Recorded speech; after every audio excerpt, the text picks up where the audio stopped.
संगमनेर तालुक्यातील वाघापूर या छोट्याशा गावातील शिंदे कुटुंबियात मंगलताईंचं लग्न झालं आणि लग्नानंतर काही वर्षात घराची वाटणी होऊन पती जगन्नाथ शिंदे यांच्या वाट्याला आलेल्या कृषी सेवा केंद्राच्या उत्पन्नातून शिंदे कुटुंबियांची गुजराण होत नसे आणि त्यामुळे ते पुरते वैतागले होते।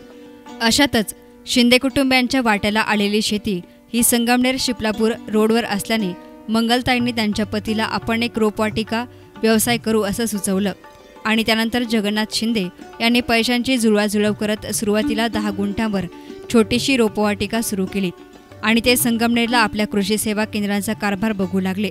अशावेळी मंगलताईंनी रोपवाटिकाचा व्यवसाय बघण्याला सुरुवात केली। बाजारात रोपवाटिकेला चांगली मागणी असल्यामुळे आणि शिंदे परिवाराने सजोटीतून केलेल्या व्यवसायामुळे शिंदेंच्या रोपवाटिकेतील रोपांना चांगली मागणी येऊ लागली आणि अशातच मंगलताईंनी या व्यावसायिकाची धुरा सांभाळत हा व्यवसाय पुढे नेला।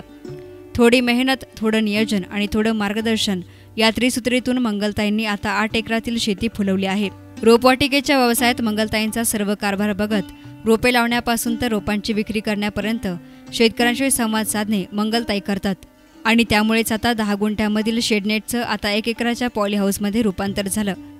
1994 माझं लग्न झालं। BSc ॲग्री माझे मिस्टर। आम्हाला कृषी 2001 मध्ये आम्ही वेगळं निघालो। आम्हाला कृषी सेवा केंद्र मिळालं। नुसतं कृषी सेवा केंद्रावर आमचं चाललं नाही काही। मग सगळी जमीन आमच्या रोडच्या कडेला असल्यामुळं मी मिस्टरांना म्हटलं मला काहीतरी धंदा तुम्ही चालू करून द्या। मग मी 10 गुंठ्यात शेती निगडीत बिझनेस म्हणजे रोपवाटिका।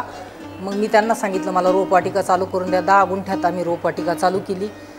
त्याच्यातून आम्हाला चांगलं उत्पन्न मिळालं। त्यानंतर मी 10 गुंठ्याचं पॉली हाऊस केलं। सगळी नर्सरी स्वतः मी बघते, लेबरांकडून काम करून घेते। प्रोडक्शन सगळं प्रोडक्शन, औषधं मारणं, पाणी मारणं, गाड्या भरणं, बिलं करणं सगळं काम मी स्वतः करते। नर्सरी वैभव रोपवाटिकेमधून माझं 60 लाखाची उलाढाल आहे आता। मंगलताई आणि त्यांचे पती पूर्वी वाघापूर गावात राहत होते, मात्र गावात राहून शेती केली तर परवडणार नाही हा विचार मंगलताई आणि त्यांचे पती जगन्नाथ यांच्या मनात पक्का करत थेट शिवारामध्ये वास्तव्याचा निर्णय त्यांनी घेतला। 12वी पर्यंत शिक्षण झालेल्या मंगलताईंनी गृहिणी म्हणून जबाबदारीसोबतच पूर्णवेळ शेती करण्याचा निर्णय घेतला। शेतीमध्ये नवीन काहीतरी करू या जिद्दीने कमी क्षेत्रामध्ये अधिकाधिक उत्पन्न देणाऱ्या पिकाचा शोध घेताना रोपवाटिका हा नवीन पर्याय त्यांना मिळाला। शेडनेट उभारण्याचा घेतलेला निर्णयही फेब्रुवारी 2011ला त्यांनी कृतीमध्ये उतरवला। या व्यवसायातील यशाने या कुटुंबाला चक्क टुमदार बंगल्यामध्ये स्थानांतरित केलं। या सर्व प्रवासामध्ये पती पत्नीची एकमेकांना साथ लाभली, त्यामुळे हे सर्व शक्य होऊ शकलं। पूर्वीचा कृषी सेवा केंद्राचा व्यवसाय होता। कृषी सेवा केंद्रातून मला पाहिजे काही असे रिस्पॉन्स जरा कमी भेटला। त्याच्यानंतर मला काहीतरी डायव्हर्शन घ्यायचं म्हणून मी एक शेतीने निगडीत असा एक व्यवसाय शोधायचा प्रयत्न केला। त्यातमध्ये मला रोपवाटिकेचा व्यवसाय मला त्यात आवडला। त्याच्यामध्ये मी पहिल्यांदा 10 गुंठ्याचं शेडनेट बनवलं। त्याच्यामध्ये मिसेस माझी काम करायला लागली। त्याच्यापासून मला चांगल्या पद्धतीचं उत्पन्न भेटलं। त्याच्या उत्पन्नानंतर पुढं पॉलिओचा हा पर्याय आला। पहिल्यांदा 10 गुंठ्याचं पॉलिओस केलं। 10 गुंठ्याच्या पॉलिओसमधून मला चांगला अर्निंग भेटल्यानंतर मी पुढं हळूहळू मग परत 20 गुंठ्याचा पॉलिओस केलं। त्यामध्ये कृषी विभागाची संगमनेर कृषी विभागाचे नवले साहेबांचे मला फार मोठे सहकार्य लागले।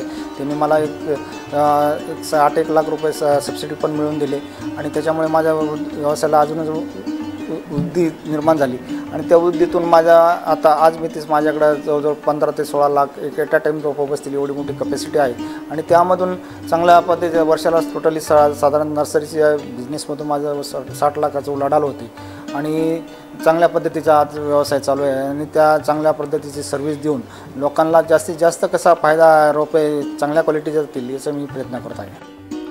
10 गुंठे शेडनेट ते 1 एकर पॉली हाऊसचा प्रवास शेती आधुनिक पद्धतीनं करण्याचा निर्णय कृतीमध्ये उतरविताना असंख्य आव्हानांना तोंड देत मंगलताई आणि त्यांचे पती जगन्नाथ शिंदे यांनी फेब्रुवारी 2011 मध्ये अवघ्या 10 गुंठे क्षेत्रामध्ये शेडनेटची उभारणी केली।